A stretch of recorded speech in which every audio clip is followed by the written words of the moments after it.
Innovation isn't just about breakthroughs in technology. It's also about breakthroughs in how we try and connect, how we create, and how we also improve lives. And so the real question is, can technology be truly transformative if it doesn't put people first? So up next, to talk about tech for humans, a future that prioritizes people, we have coming and joining us now our chairperson of NASSCOM, and she's the managing director of SAP Labs India. As the chairperson of NASSCOM, she is shaping India's 1 trillion digital economy and strengthening global tech collaborations. She also serves on the board of Siemens India, as well as Titan Company, and is a strong advocate for inclusivity and diversity. Ladies and gentlemen, please, with a round of applause, let's welcome onto our stage Sindhu Gangadharan. All right. So, good morning, everybody. How's the energy in the room? I can only hear one answer. How is the energy in the room? Brilliant. Good morning, everybody. It's an absolute honor, an absolute pleasure for me to be here on stage and look at all the stalwarts of NASSCOM right here on the front row. And Rajesh, that was an absolutely great session. Welcome to all of you to the 33rd edition of NTLF. And yes, Rajesh, indeed, it has been a phenomenal journey. And every time I ask Sangeeta how she does this, right? 33 years, she looks the same ever since I've known her. And all of you, right? If I just look around and see all the bright faces and all the guidance that I've received, be it from Harish Bhai or from Ganesh or from any of you, right? It's an absolute honor for me to be here today and talk to all of you. Now, Rajesh told it beautifully, and I think if you just look at how we are in this middle of this phenomenal transformation, I think all of you in this room, you feel it yourself, and you kind of observe it in your organizations, in the companies that you run, that we are going through this unprecedented change, which feels like nothing like what we have gone through before.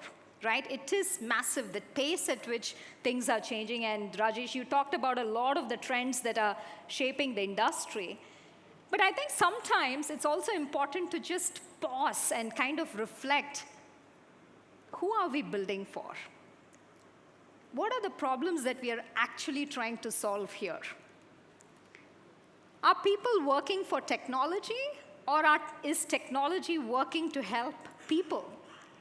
And so I think it's super important that particularly in these times, that we kind of step back and make sure that we're talking about technology for humans. Because we have to prioritize a future that is relevant for our people. Because all of you, right, you write lines of code. Many of you still do, I hope. I definitely know, Shrikant, you do it, right? I mean, every single line of code, right? Or if you just go at the heart of an AI model, or if even for that matter, every single innovation that each one of you are bringing to market, we have to have that human purpose. And that is super important.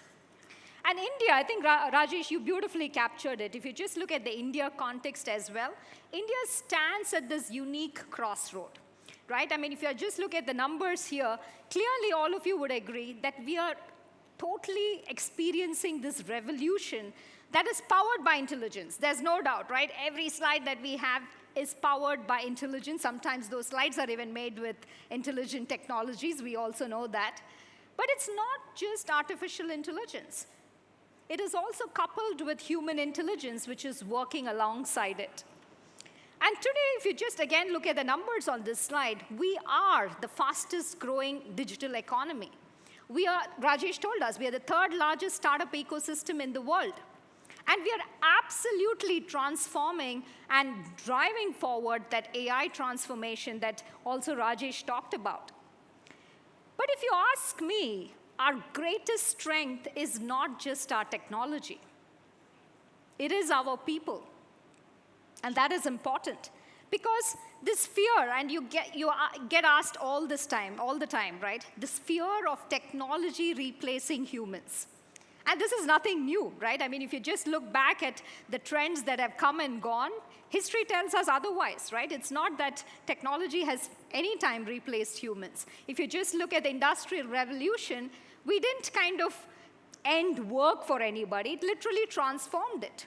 Or if you just look at the internet didn't take away all of our jobs. It literally transformed industries.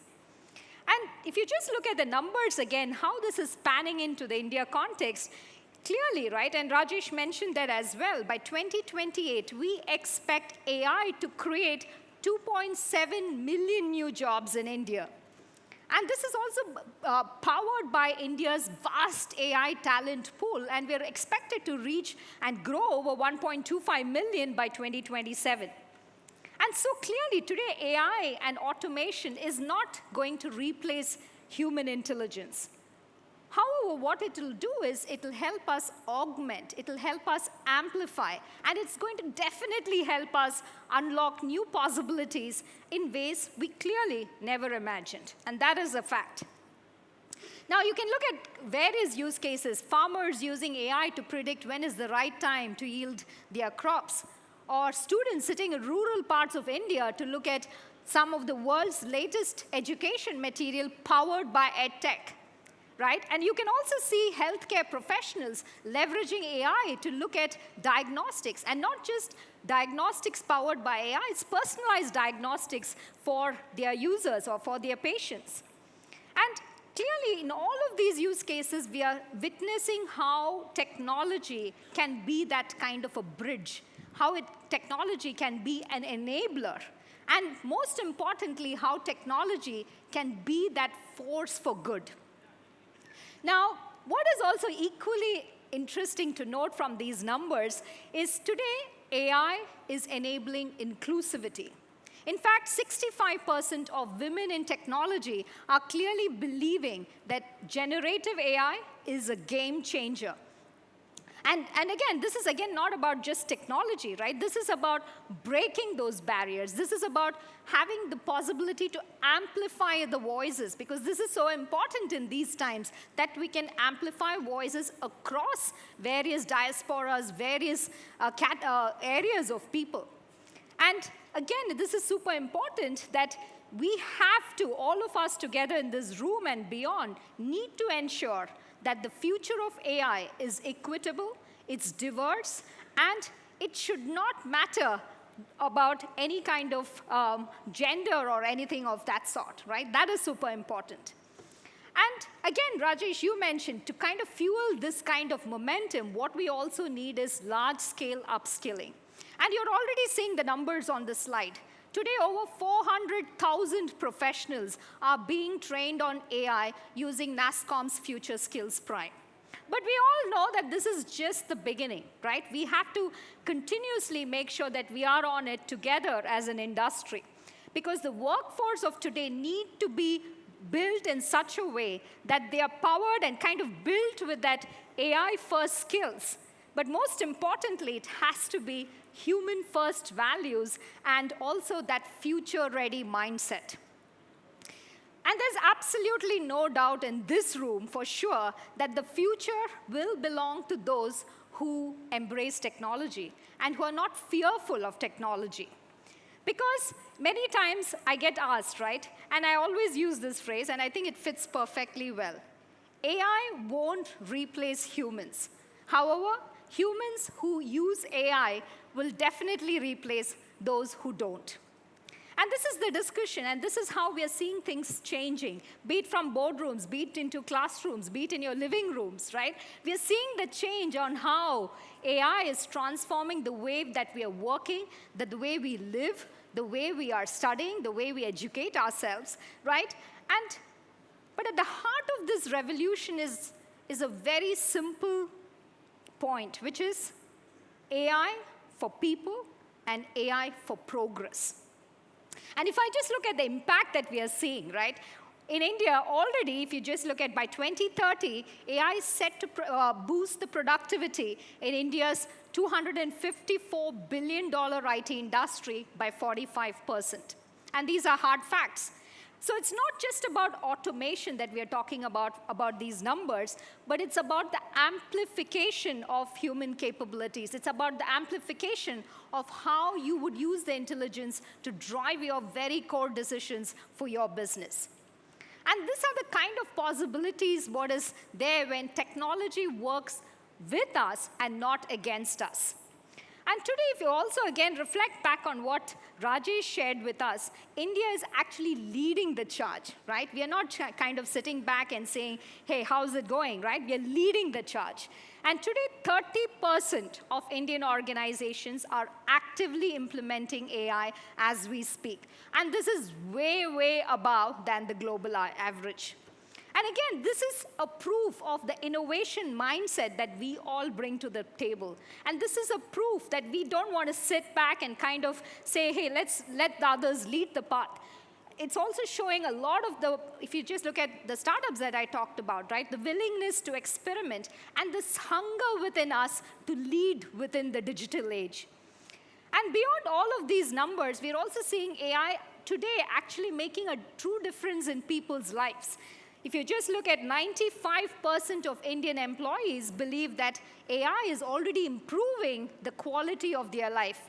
And this is AI being used to really help them in better work-life balance and simplified workflows. You don't need to go into multiple tools to kind of approve things, right? Or even for that matter, enhanced well-being of people. So clearly, I want to leave you with this message. AI is not replacing jobs. It's clearly about freeing people to do more meaningful work. And like I said, very important, AI has been a force to drive that inclusivity. 72% of women are using AI to improve their efficiency and management. But most importantly, what is on this slide, which I don't know if you sense that already, and I think that is the biggest shift that we are seeing, is the trust. It's the trust that people are placing on AI-driven decisions.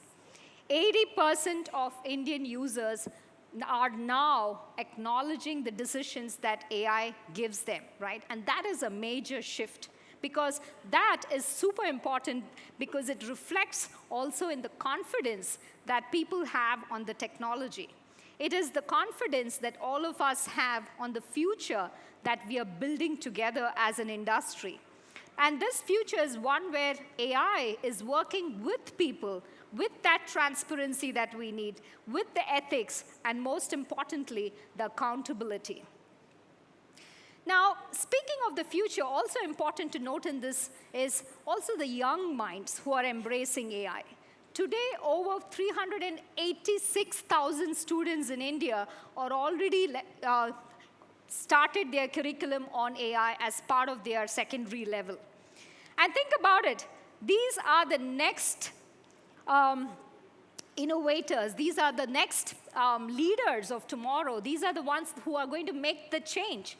And they're already starting today. So it's very important when we think about education around AI, we are shaping the minds of our young talent who are already embracing this journey. So all of this data that you're seeing on this slide clearly tells us that AI is not just a technology revolution. What we are seeing today is a human revolution, right? And this is what happens when we talk about shaping a future where technology doesn't just exist, it is empowering. So to all of us here, as we step into this world which is charged and powered by AI, I think it's super important to also remember that it is about leadership. It is about leadership in the times of AI. And I want all of us to remember that as leaders who are shaping this future, we have to make sure that we kind of drive this transformation that is happening with these three guiding principles. And first and foremost, I have to say that it's about designing for trust. Because I think we'd all agree in this room that if we don't design for trust, we are breaking the fundamental foundation. So we have to design for trust, because that is the foundation on which everything exists.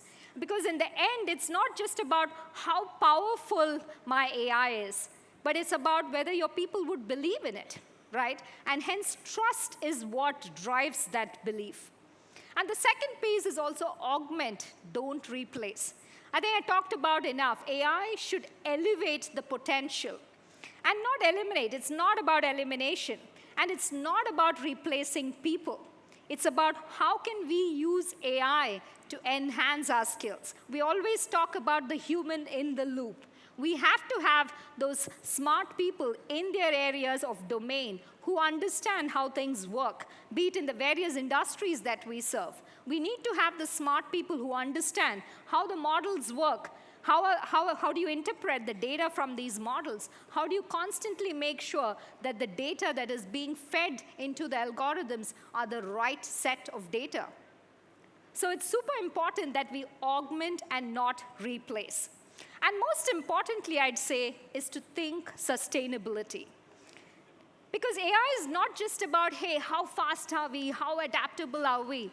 Because no AI would be relevant if we are not thinking in a sustainable manner. And no AI would be relevant if we don't think about what it means for the societies we serve and what it means for the planet that we are part of.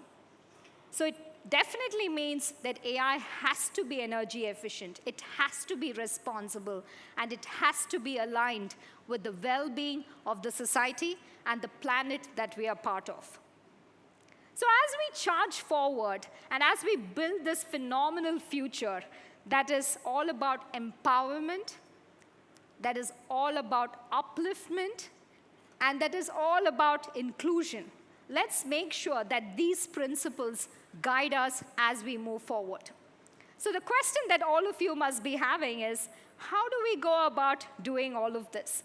So the question is also about how is AI transforming our industries, right? But the real question is, how are we leading that transformation? And the best part, this is why we have NTLF, right? Over the next 2 days, we will be exactly answering these questions and more. And like Rajesh said, we have phenomenal insight sessions, we have great master classes, and we have phenomenal leaders who are coming on and going to talk about how have they driven transformation in their industries. And we have over 100+ global leaders from all over the world. Because at the end of the day, technology should not just be intelligent. It has to be humane. With that, thank you, everybody. And once again, a very warm welcome to NTLF.